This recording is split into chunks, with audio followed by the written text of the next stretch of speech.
Good morning, everyone. My name is Debbie, and I want to thank you all for joining me in listings for today's webinar on discovering the basics of Flexmls.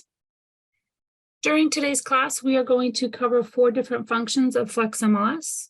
The first one we are going to start with is listing maintenance, or listing entry and status changes. Next, we will look at our dashboard and the hot sheet, and then we will cover searches and setting up your clients with subscriptions and portals. So let's get started. So first, we are going to come up here to the top and click on our menu, and we're going to look at the Add Change section right here in the middle. For those of you who have listing input access, you will see this Add Change list. If you do not have listing input access, then that means you have an admin that does all the work for you. So let's look at some of the options. We have Add a Listing, we have Change a Listing, you can look at any incomplete listings, any of your unmapped listings, and you can also copy an existing listing. Now, copy an existing listing comes in handy if you are going to relist something that was already in the MLS. You can choose copy. It will ask you the MLS number that you want to copy. Let's just put one in. If it was your listing from the same office, you are able to copy photos, but if it's not, you will not be able to copy the photos. You choose next, and it will ask you what subtype or property type you want to copy this listing into. So maybe you're copying a listing that was expired, or maybe you've entered in a listing as residential, but you're also going to list it as multi. So you enter in your residential listing first, and now you can copy it to a multifamily listing. That will just save you a lot of time on the data input process. So again, that was found under menu, and you have copy right here in the list. Let's go ahead and look at Add a Listing. When we click Add Listing, we are presented with the listing input screens where we can start entering in our listing information. The first thing we need to decide is what we are listing. Is it a residential, land, multifamily, or commercial? Maybe it's a commercial lease. If it's that, then you would choose Commercial Info Exchange. Or maybe you're listing a property that is on leased land that's not permanently affixed to the ground. In that case, you would choose personal property. For today's lesson, we are going to go ahead and choose residential. When I choose residential, you'll notice that my listing number, ID number here was entered. If there's a co-list agent, I can enter their information in right here. The next section is our parent-child option. Now, this is optional. You do not have to use the parent-child feature, but if you choose to, I will give you a couple of examples of how you can use it. So right now I'm entering in a residential listing. Maybe it has an accessory dwelling unit. So I also want to put it in as a multifamily as well. That would be a parent-child. In this case, it wouldn't matter which one was your parent or your child listing. Maybe you're going to list a 100-acre piece of land, and the sellers will sell all 100, or they'll divide it into 2 50-acre pieces. Well, the 100 acres would be your parent listing, and the child listings would be your 2 50-acre pieces. You still have to do the data entry for all of the listings that you want to put in. You just tie them together. And what will happen is if you do use this option, the system will alert you if you go to make a change to one of those listings. It'll remind you that you have others connected to it. What do you want to do with those? So again, it's optional. You don't have to use it, but if you do, those are a couple of examples. Now, once you've filled out the general tab, we can move over to the address tab, and I'm going to go tab to tab across the top, or in the bottom right-hand corner, you can choose next. Now on the address tab, we need to select our property subtype by listing a single family residence, a condo, or a manufactured home. I'm going to go ahead and choose single family, and then I'm going to put in my street number and my street name. Now it's on Mayflower Drive, but I'm not going to put drive in the street name box. I'm actually going to pick drive from the street type. Just the name only here. There's no street direction, there's no unit number because it's just a single family home. And then I'm going to go ahead and choose my county. It's in York County, it's in Biddeford, and it's in Maine. And then I'm going to go ahead and select my zip code. So I put my zip code in. If you know the 4-digit, you can put that in as well. And then the last box here is our tax ID. Now, this box is very important when you're entering in your listing because this is what brings all the property history together under the History tab of a listing. So we've given you some help text here in red. The first thing you need to do is click on Populate Tax Data. By doing this, the system's going to go out to Realist and it's going to try to find a match based on the address that you've entered. In my case, there's two options. There's one in OOB or there's one in Biddeford. I'm going to choose the one in Biddeford, so I'm going to click on Auto Populate. But let's say I clicked on Populate Tax Data and no results were returned, or maybe two listings were, or two houses were returned, but neither one of them were a match. In that case, you would just close the dialog box and you would type your address in here with no spaces. So just like the example we've given you. Don't use the example we provided. We want you to use your own address with no spaces. So in my case, I would have typed in 6 Mayflower Drive, Biddeford 04005 in this box. If you have to manually type in this box, don't click this button again because it's going to go back out to Realist.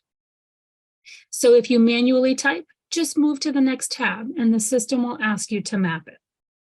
So just as important as that tax ID, so we can keep all the property history together, our map is also important.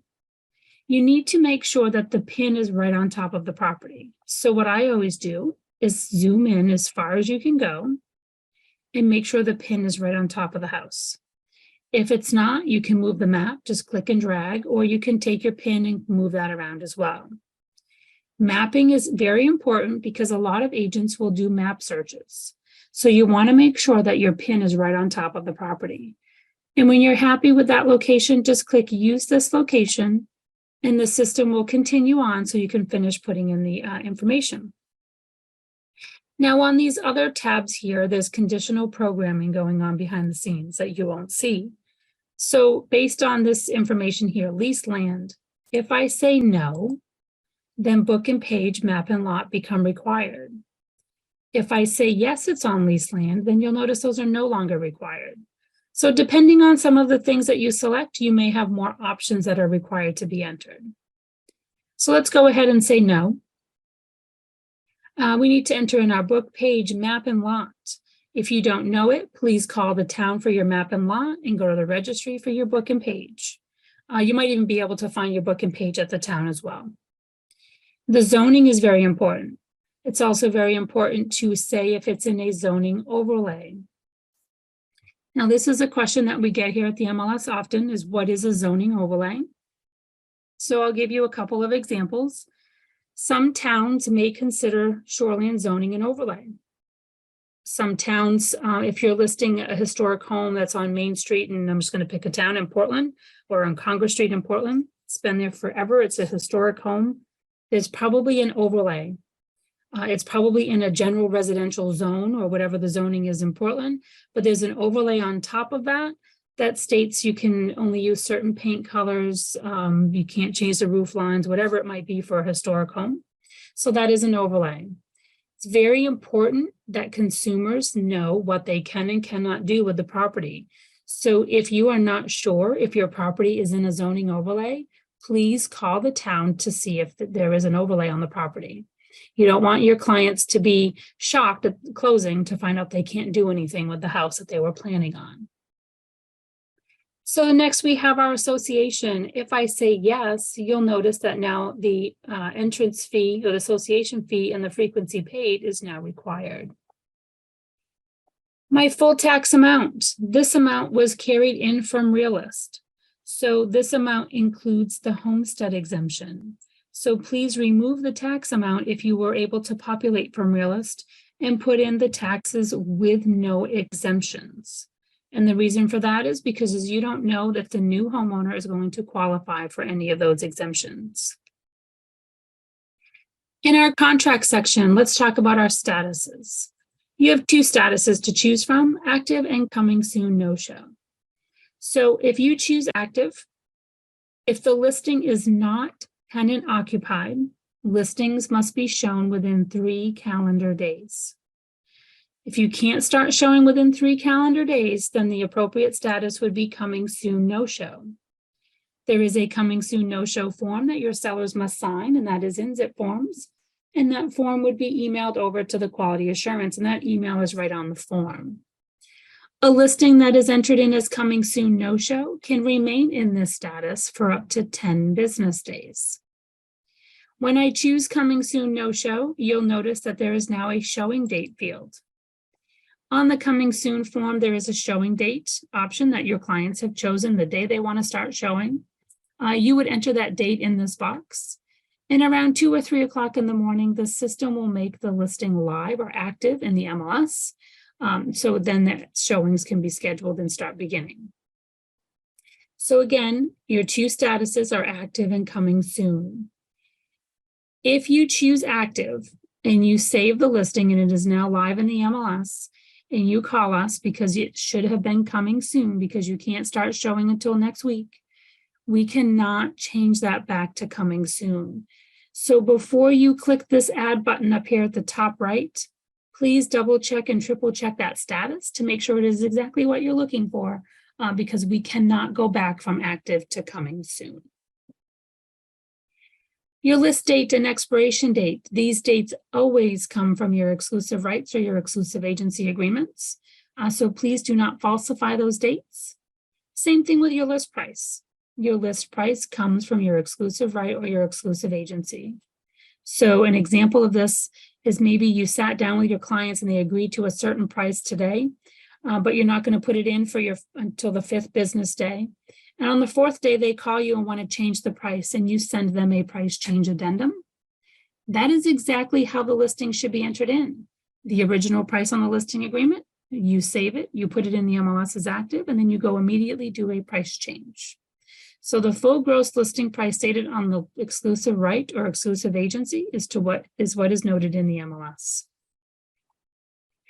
We're going to scroll down through here. We're going to stop at rooms. Let's just put in 7. So there are 7 rooms, and I am not going to include any bathrooms.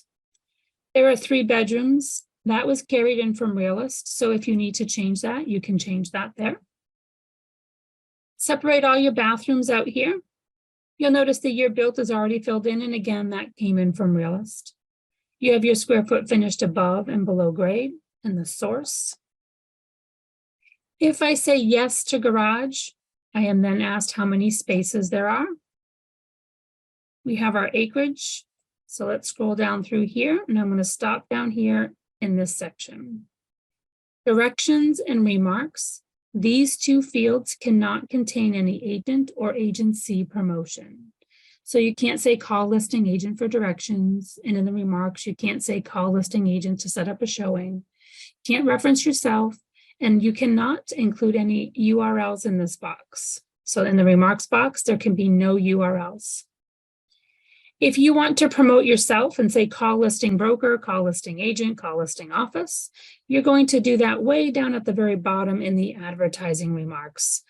This is what gets syndicated to Realtor.com and ListHub. The remarks field stays in the MLS, gets sent out when you send out emails to your clients, and is also available on IDX websites. So those company websites that are showing MLS data, or maybe your own website that is showing MLS data, they're getting the remarks field. So no agent or agency promotion. Internal remarks, showing remarks, mortgage remarks, these are for agents. So you can go ahead and enter in any information you need to. Let's move over to the details tab. When you're selecting the options for the property, please choose all that apply. Don't just choose one for each, because you never know how another agent is searching for clients for their searches. So maybe if I have a search set up with another agent, I'm looking for level, open, and well landscaped, and you only checked off level, but yours is open and well landscaped. Your listing I would not see your listing within my search. So check all the options that apply for your listing, even the ones that might not be required. So transportation is not required, but if it has major road access, check it off, because again, another agent might be searching for this specific criteria for their client. I see that also with appliances and kitchen countertops. Again, it's going to take you a couple extra minutes to fill in the non-required fields, but please take that time because the better the input that you do, the better chances you have of your listing being seen and sold quickly. Let's move over to the Rooms tab. You'll notice I have 7 rooms here. And this number comes from the main Fields tab. So if I jump back and I scroll up a little bit, this number comes right from here, 7. So I have to fill in 7 boxes. I need to give the room name and the level for each of those 7 rooms. If I get to the screen and I say, well, there's not 7, I only have 5, I can jump back over to main fields, change this to 5, and then go back to rooms, and now I only have 5 rooms. If you put these in an order, let's say I did bedrooms first, and you want to put those last, you can actually hover over these and move and drag them around. On the last tab, we have our broker distribution. And these 4 options at the top come right from your exclusive right to sell or your exclusive agency agreement. So the seller directs the listing to be excluded from the internet. If your sellers do not want their listing out on the web at all, you are going to check this box off. And when you check that off, you'll notice that Realtor.com, List Hub, and RPR become unchecked. That listing is not going anywhere. If your seller does not want the address to be included out there on the web, you would check that off. So let's talk about that for a minute. If you are listing a residential land or multifamily property, you have to put the address in on the address tab. If your sellers don't want the address out there on the web, you are going to click this box here, and the address will not be included on Realtor.com and any third-party sites. All consumers will see is the city and state that it's in. So again, residential, land, and multi have to have the address on the address tab. Commercial listings are the only listings that can be entered in as confidential as the street name. And again, these 2 here also come from your listing agreement, so check those off appropriately. Now, when you're done with your listing input, I highly recommend that you save as incomplete. Don't add it just yet because you haven't finished uploading your photos, your documents, and your virtual tours. So save as incomplete. The system is going to save your work and bring you back to the change screen. So here we are at the change screen, and we have our media section right here. So I can come here and click on my photos. I can add photos. Let me just click on these 2. I'm going to hold the shift button down to grab them both and upload those. Now I can change the headers. I can write a description, but just know that these descriptions do not get syndicated or sent to third-party sites.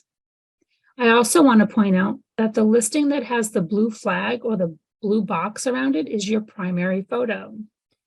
So I could have uploaded 100 photos here, and number 2 could be my primary. They doesn't have to be in first position. So any one of those, if you want to make it your primary, just come in and change the blue flag and you'll be all set. I'm going to return to the listing input here, and I'm going to move over to documents. Here we can add a document. You're just going to go out to your computer, find your property disclosures and lead paint addendums if applicable, and upload those. When uploading, you get the choice to choose if it's member only or public access. Member only means they will only be available in the MLS. Public access means that if someone is receiving a subscription or an email out of the MLS, they might be able to see your documents. So it's up to you whether you choose member only or public access. And then last but not least, we have our videos and virtual tours. Videos stay in the MLS. Virtual tours, if it's branded, get syndicated to Realtor.com and List Hub. So when you're uploading a video or virtual tour, you need to choose if the video contains branding. Branding is when you put your name on it or any phone numbers or email or websites on your video. Every video, whether it's branded or non-branded, should contain your company logo. So choose whether it's branded or not, and then save your changes.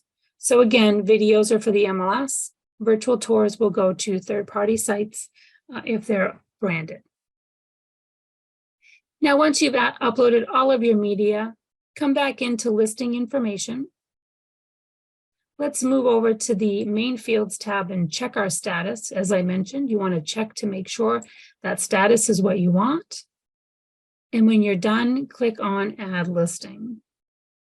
This will make the listing live in the MLS for all the agents to see. Now I'm going to jump back to Flex on my home screen here. I'm not going to save this listing because I already have one out there. So I'm going to come back up to Menu, and I'm going to come in here to Change Listing. I have a listing up in the Allagash for $200, so let's take a peek at this. Right now, it is in the active status. So let's say you've saved your listing, you've had some showings, and now you have an offer. You need to look at the status section right here. What's the status you're going to change this to? Are you going to append it and not show it and take backup offers? Or are you still planning to show it and take backup offers? If you're going to continue to show and take offers, you're going to choose the option here that says Add Remove Active Under Contract. We're going to choose Active Under Contract, and we're going to choose whether or not the listing has a kickout clause. I'm going to say no, and I'm going to save and save again. Whenever you are making a status change, the MLS will want you to save it twice. Once you save, you'll notice that my status now says Active Under Contract. If for some reason that deal falls apart and you need to return the listing to active status, you're going to choose the same one because it's Add or Remove your Active Under Contract. So let's go back to that. We're going to click on back to active. There's no kick out, and we're going to save and save again. So now it's in an active status. If you leave your listing in the active under contract until the day of closing and you need to come back to the office now and close it, you will need to pend the listing first using the pending date on your purchase and sale agreement, save those changes, and then you will see the option to close the listing. We also have scheduled marketing events. You can schedule an open house. That's for the public. Tour of homes is for agent only. And then you can also enable and disable showing time. Now that you've done the listing entry process, let's move on to the next function. Let's talk about our dashboard. When you log into Flexmls, this is your dashboard. These boxes are your dashboard. These boxes are called gadgets, and they can all be changed. But before I change my dashboard, over here on the right, on the left, I'm looking at the home dashboard. We have an MLS dashboard, an agent dashboard, a home dashboard, market stats, and I have another hot sheets dashboard. I'm going to move to my agent dashboard because this one is laid out the way I like it, and it also has the MLS message board. This will let me know if anything is happening here at the MLS that you need to know about. Maybe Flex is going to be down for maintenance. Maybe one of our other products will be down for maintenance. You will see that here in the message board, and we will also communicate that in our weekly communications. Now, I want this agent dashboard to be my default dashboard. Whenever I log into Flex, I want to see this dashboard. So to make that change, I'm going to come up here to the top right-hand corner and click on Customize. And I'm going to say Make Default. The next time I log in or come back up here to Flexmls to go back home, I will be right here on my agent dashboard. Now you may have noticed under Customize, you can add more gadgets, you can change your layout, you can rename it, you can remove it completely if you want, and you can add new dashboards. If you are interested in making a new dashboard or adding gadgets, please review the webinar that we have on dashboards. It can be found on our YouTube page. And I will show you how to get to our YouTube page at the end of this class. Now, on my agent dashboard, there are a couple of the gadgets that I want to change. My first gadget is my hot sheet right here at the top right. This hot sheet is looking in the past 24 hours of all the listings in the state of Maine. Now that's great, but I don't work up in Aroostook County. I want to put this hot sheet or set this hot sheet to my market area. So to set the hot sheet, you're going to come up here to the three dots and click on Settings. And you can choose counties, towns, zip codes, property types, whatever you want to see in your hot sheet. So for me, I live in York County, so let's just set it for York County and click Save. You'll see now that this hot sheet is just looking in the past 24 hours at York County. I can go back 48 hours, 72 hours, or 1 week. It's entirely up to you. So this is a quick way for you to see what's happening in your market area. Again, just click on those 3 dots and go to Settings and choose what you want to see on your hot sheet. The other gadget that you may want to customize is the one called My Listings, because agents will call us and say, my closed listings show 0. I've had closed listings and I want to see all of them. So what you're going to do again is click on those 3 dots, go to Settings, and you need to set this at 365 days. It's going to go back and look for a whole year's worth of closed listings that were processed under your ID number and show them all to you. So if I save that, if I had any closed up, I do have a test listing out there that's closed, it will show me those. So again, just those 3 dots and Settings. And you can do that to any one of these gadgets here on the screen. Now we talked a little bit about your hot sheet here, but you also have 2 additional hot sheets. Right up here on your favorites bar, you should have hot sheets saved. If you don't, you're going to come down to Menu and you're going to click on Hot Sheet. You have an additional 24-hour hot sheet and you have a custom hot sheet. If you use the app on your phone, this is the hot sheet that it's using, is your 24-hour hot sheet. This hot sheet runs constantly 24 hours back. If you want the hot sheet to remember the last time you ran it and only show you when you run it again what the new listings or changes are, you're going to choose the custom hot sheet settings. Again, we have a full webinar showing you how to customize all these hot sheets, so take a peek at that. Let's move on to searching in Flex. And there are multiple ways to search in Flex. The first one is this top quick launch box. In here, you can enter in an MLS number and click on it. You could enter in an address. When I enter in an address, just know that it's going to pull up the first 5 or 6 listings here. This is not a complete history. I will show you how to get a complete history in just a second. Another way you can use this search box is to do a radius search. So I want to be 2 miles from, and I'm going to type it just like I would say it, 2 miles from 6 Mayflower Drive in Biddeford. Oops. And I'm going to use the zip code. So 2 miles from 6 Mayflower Drive, Biddeford, Maine. Now I have to put in an address. I can't put in 2 miles from Biddeford. The system doesn't know a center point of Biddeford to build me a radius. So always select an address or type in that address. And then you'll notice, do you want to do a residential search, a land search, or a multi-search? Let's go ahead and pick residential. You'll notice it brings me right to my list of results, but let's take a peek at the map. So right up here in the top right, I'm going to click on Map. And you'll notice the system built a 2-mile radius from that address. So here are all the listings within that radius. So this type of search might come in handy if your clients want to be so many miles from their work, so many miles from their parents' house or their sister's house. You can go ahead and put that information in the box. Now, once you type it and you go to the residential or pick your template, you can then go to Edit Search and start plugging in the criteria that they want. So maybe they can only afford up to $400,000. They need a minimum of 3 bedrooms. They want at least 2 full bathrooms. You'll notice I am now down to 4 listings, and here they are within that 2-mile radius. Didn't take me outside of it.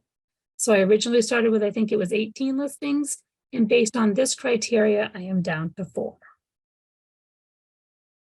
Another way you can search in this box is you can look up agents and appraisers. So let's look up an agent. So if I look up Sleeper, I know we have 2 members. We have David and Julie. If I want to see their listings or their contact information, just simply click on their name and you'll be brought right to their contact record. And you can also view listings. You can also search for your clients. If I type in a client's name or just the last name, you'll notice that I have 2 clients with that name. And if I click on one of them, it will bring me right to their contact record.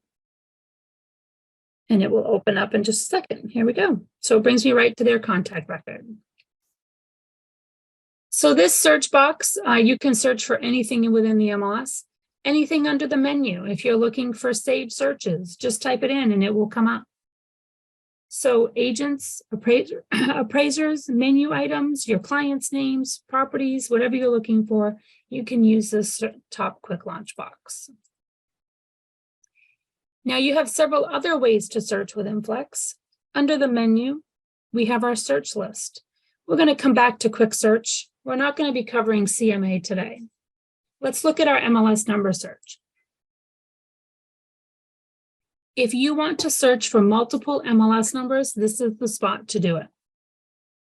I could enter in an MLS number separated by a space or a comma, and I'm going to take a stab that that's a number and click search.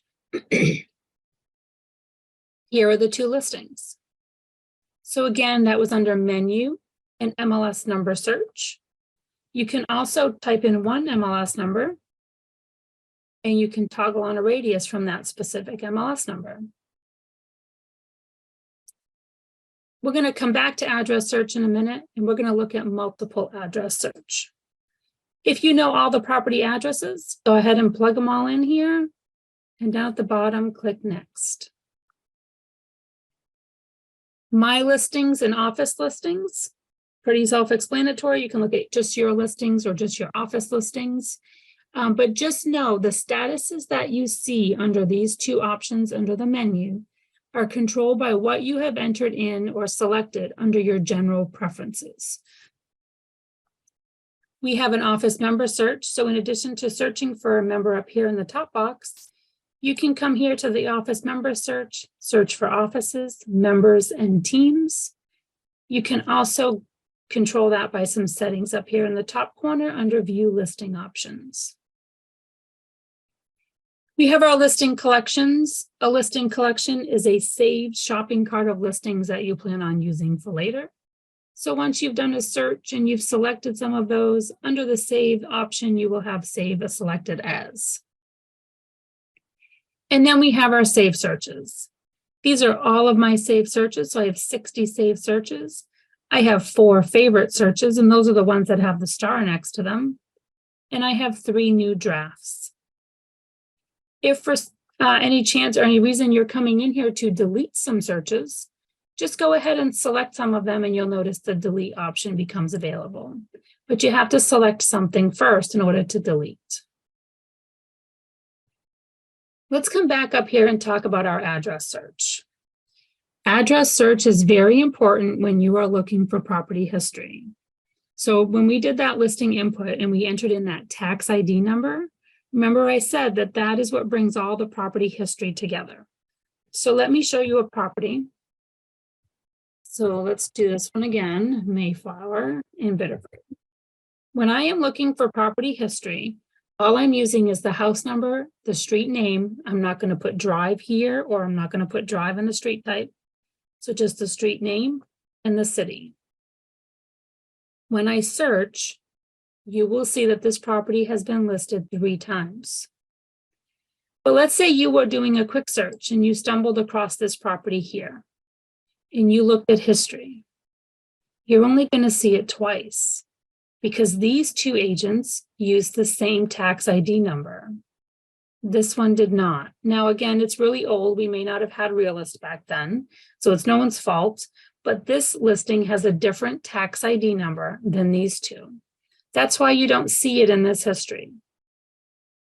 So this is a great place to start when you're looking at a listing. You can click on the history tab, but if you want to know how many times it was listed in the MLS, come up to menu and do your address search. Type in the house number, just the street name and the city and search, and that will bring you all the results under that property. The last search function we're going to talk about is our quick search. And for most of you, that would start as one of your favorites. But if for some reason it's gone, you can hover over your quick search and click on the star, just like CMA, if I want to make that one of my favorites. CMA, and you'll notice now it's up here in my quick favorites bar. So I'm going to click on quick search. And let's talk about this for a few minutes. And we're going to do an actual search, and we're going to set up our clients with a subscription and a portal. So first, I need to choose what property type. Am I looking for residential, land, multi, commercial info exchange, personal property, or cross property? Cross property is only going to cover 1 through 4. It does not search within commercial info exchange or personal property. So just know that if you choose cross property.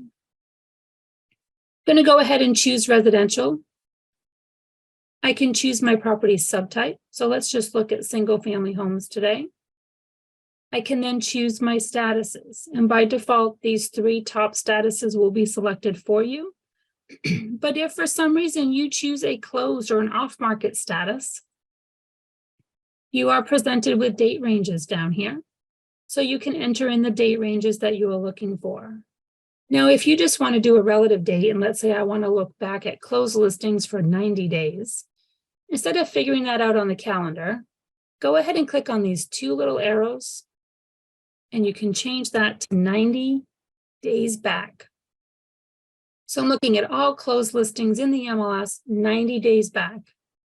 You can go 100 days back if you want. You can also click on days and change it to months. And you can change it to years just by clicking on those words. Now, we don't have 100 years worth of data. Our data goes back to half year 1997. So you can start in 1998 if you're looking for a full year worth of data. So half year 1997 is how far back we go. So I'm going to go ahead and just click on these 3 active statuses and hide those date ranges. The next thing I'm going to do is I'm going to select the county. Where do they want to live? Let's choose York. Now I'm selecting my county first, but you don't have to if you know all the towns. I'm only doing this because if I need to select 5 or 6 towns, I don't want to have to type them all into this box. I'm going to choose the county first and click on See All. Now I can come in here and I can choose the towns that they want to live. So let's just choose these. So we have Acton, Alfred, Arundel, and Biddeford. Let's click Finished. Those will populate in the box. If I had chosen 2 counties, I would only see the towns within those 2 counties if I had selected See All. So for me, it's easier if I need to type in more than 1 town to click on See All, check off the boxes, and click Finished, and the information populates for me. We have our current price, let's say a minimum of 300. If you don't put a max, it'll be 300 plus. Same thing with beds. If I put a max of 3, it'll be 0 to 3. I don't have to put the 0 in this box. Scrolling down through, let's peek at style. I want to point out some extra features that are in Flex. So style, let's say you're entering in your client search criteria and they'll take any style. They're not really fussy, but they don't want a split entry. So instead of checking everything off, if I click on split entry and I change my or to not just by clicking on it, now everything is selected except for the split entry. So I could do that. No raised ranches either. Not. Everything else is selected except for these 2 styles. So those blue underlined words are going to give you more options. Just be careful if you're using a touchpad and you're scrolling through and entering in your criteria that these are very easily changed and may throw off your search results. Down here at the bottom, if there is a field that we are missing here that you need to search, you can click here to add a field. There are hundreds of fields available to you. You can search for them up in this box. and you can click on them when you find them. So let's say I need to have a first floor bedroom. Click on that, and you'll notice first floor bedroom is added to my search criteria over here. If I need to add 5 or 6 amenities, because amenities has that blue plus sign in front of it, that means I can add the whole group to my search criteria over here. So if I click on amenities, you'll notice now they're all there for me, and I can start entering in what they want for criteria. Again, you have the ands, ors, or not statements, so be careful when you're entering in the information. I'm going to close this box, and I'm going to move over to the list tab. You'll notice I have 10 results, and I'm looking at the view that has the thumbnail photo. My 2 views are right here at the top. This one has the thumbnail. This one is the single line view. So it's entirely up to you which view you want to look at. You also have the details tab. This gives you all the details on the property with more information up here at the top. You can look at property history. You can go to Realist and look at the tax information. You can look at Realist neighborhood information. You can see the documents and whether they're private or public. So if I was to email this listing out to a client, they would not see these documents because they've been marked private. You have a mortgage calculator. You can get into showing time. You can search comparables, and there's much more options up here at the top. Now, if I come over here and I select a few using the checkboxes on the left, I can then go from my full set of results of 10 to just these 5 listings, and then look at the report for those. You also have a photos tab. So I'm up here at the top right again. You have the photos tab, and if there are any virtual tours or videos, they would be in position 2 and 3, however many you had, it would just push your photos down. You have the map, and you can see where all the properties have been pinned by the agent, and then you have a stats tab. You could share these listings via text message. You can email these listings. When you choose email, you can, so there's usually sometimes there's a pop-up here that says, do you want to send an interactive version or a printer friendly? Choose which one you're doing, and then you can come to the email page where you can select the current one, all 5, or all the results of 10. Right now, what we're going to do is we're going to save the search and set my client up on a subscription and a portal. So I'm going to choose save, and I'm going to go ahead and save my search. This is a new search, but if it was existing, I could check off existing and select the existing search that I want to override. And now I'm going to name my search. So my client's name is Paul Roy, and I'm just going to put York County. So I always suggest naming your search with at least your client's name in it and something referencing their search. You could put the town names, whatever it might be. If you want to do a description, you can, but it is optional. And then down here under our contact, is this a new contact, an existing contact? If they're existing, you can go ahead and pick them from the list. If they're new, you can go ahead and type their name in and then their email address. So let's talk about these 2 boxes for a quick minute. If Paul has a significant other, I can put both names in this box, but I cannot do 2 email addresses. Normally, you separate your email addresses with a semicolon. In Flex, each email has its own box. So for the first settings here that I'm going to put my client in, I can only put in 1 email address. So I can put in 2 names, 1 email, and then my next option here is to create a portal account. Now, what's the difference between a subscription and a portal? The subscription is an email that alerts your client of a new listing. The portal is an interactive website that your client can go to do their own searches. They can search the entire MLS. They can see your searches that you've set up for them. They can favorite listings. They can hide listings, and they can also communicate with you from within their portal. So let's go ahead and turn that portal on and invite Paul to use it. Now, Paul is the only one that is going to get an invitation to the portal. And when he signs up, he has to create a user ID and a password. If he has a significant other, you want them to share the portal. So tell Paul to tell his wife, here's the login credentials, here's the URL, go here to do the searches. If you set a client, a husband and a wife up in their own portals, you, the agent, are not going to know what they like, because most likely the wife is in her portal and she's favoriting all these houses that she loves. And the husband's in his portal and he's hiding all those because he doesn't like them. They don't know what each other is doing, and you won't either. So make them use the same portal so you can get a sense of what they're interested in. So I've turned it on and I've invited them to use it. Now I'm going to click Save and Add Subscription. Again, the subscription is the auto email that lets the client know there's a new match. I have the subscription name, and then we have some notification settings. By default, this one will always be checked off because you want your clients to be alerted when there's a new match. But do you, the agent, want to know when your clients get an email? If you do, you can check the box. It's entirely up to you. Do you want to know when your clients click on an email? So every email they receive has a link in it. And every time they click the link, you'll get an email. So if you want to get those emails, just go ahead and check them off. The next option here is preview mode. Preview mode is used if you, the agent, want to review every listing before it ever gets sent to your client.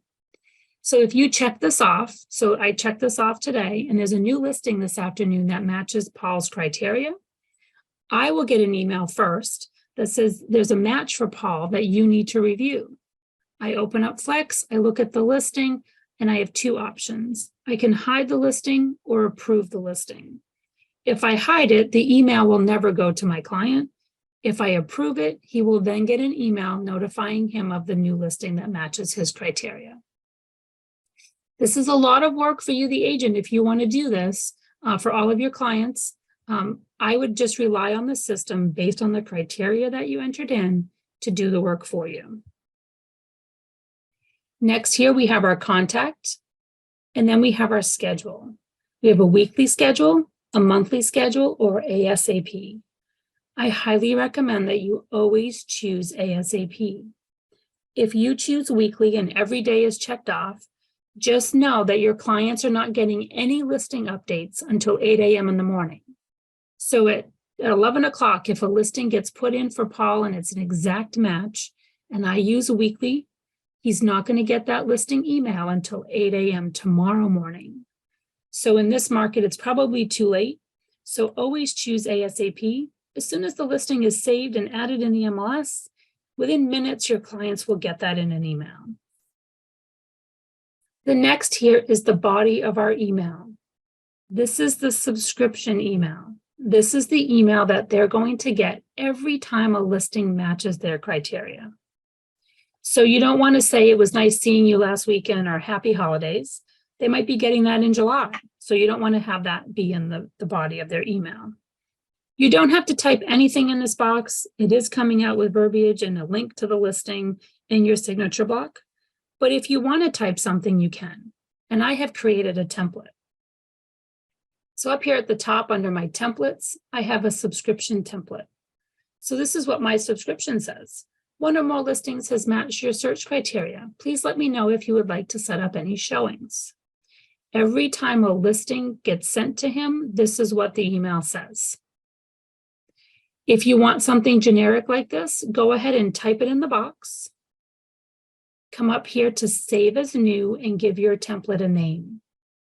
Tomorrow when I come in to set up a subscription, all I have to do is just pick my template. It pops the information here in the box and I can continue on. I don't have to stop and type a message to my client. It's already there. So I'm going to go ahead and click Save.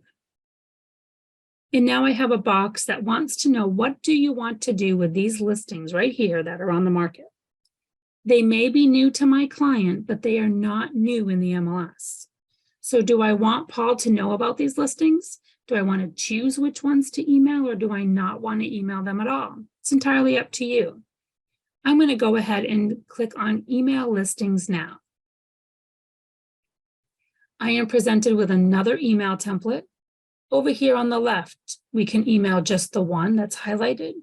my 5 that I selected, or all 10. It's entirely up to you. Over here, we have who it's coming from, who it's going to. Now remember, there's only one email address associated with Paul right now. So if his wife needs to know about these listings, I'm going to enter her email address in right here. You can choose if you want to receive a copy or to notify you when they click on a link. And then you can type the body of your email. So this email can be more specific. You could say, it was nice seeing you last weekend. Based on our conversation, I've entered in some criteria, and here are the listings that are currently on the market. As new listings become available, you will receive an email. Again, you can keep it very generic. You can also save a template. So here I just said a little bit of verbiage. I can just change my template. I could change this right here per client, and I could just save. So again, if you want to save a template, you're going to type in that verbiage in the box. This one, you're going to click on options and save as new and give it a name.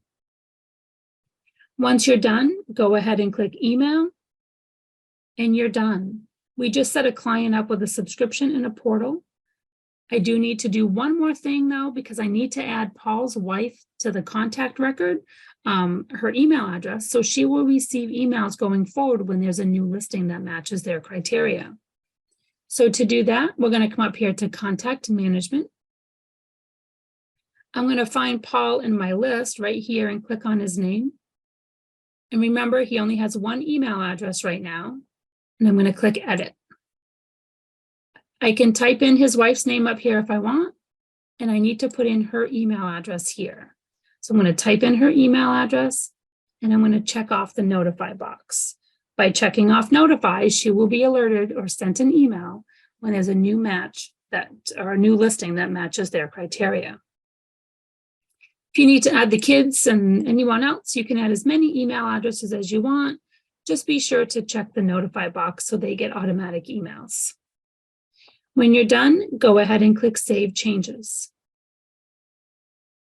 Now I'm going to show you what your clients receive. This is something that you would not have access to. I have created a fake email account, and this is what my client received from me. So the first thing they received was a portal invitation. They have to sign up to use the portal. They have to create a user ID and a password. Their user ID is normally their email address, which is already plugged in here. First name, last name, password. Once he does all that, he's going to share those login credentials with his wife so she can access the same portal. The next email they received was an option, or they have to click the blue box to get any existing listings going forward. So if a new match matches their criteria in an hour and they have not checked this box, they're not going to get that in an email. So they need to click on this. Yes, please email listings. And then the last email they received from you was the listings that were currently on the market. So I can click on View Details. I'm not logged into a portal, and this is what they'll see. They'll get all the properties. They can click on any of them, and they can get all the property details. Clicking on these, and you may have noticed that they also get the documents that were uploaded in the MLS. Now, I'm only seeing this because my agent has turned this setting on for me. So if you want your clients to see documents, public documents, when you email listings or when they're in their portal, you need to turn that setting on. And I will show you where to do that in just a moment. So the first time around, your client received 3 emails. They need to sign up to use the portal. They need to opt in to receive any future emails, and then they receive the new listings that were currently on the market. Let's jump back to Flex, and let me show you where to turn the setting on for your documents. Let's go to Menu.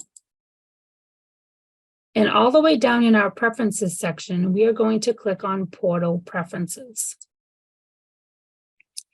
We're not going to talk about all these options today. We're just going to look at the listing content options. By default, these were all turned off This is what it should look like unless you've already turned them on. So if you want your clients to see open houses, documents, and tax info in their portals or when they receive an email, you need to turn them on and save your changes. Just know that if you turn this on right now for your clients, it's going to take about an hour before they start to see those in their portals or in their emails. So turn that on. So again, I went to Menu.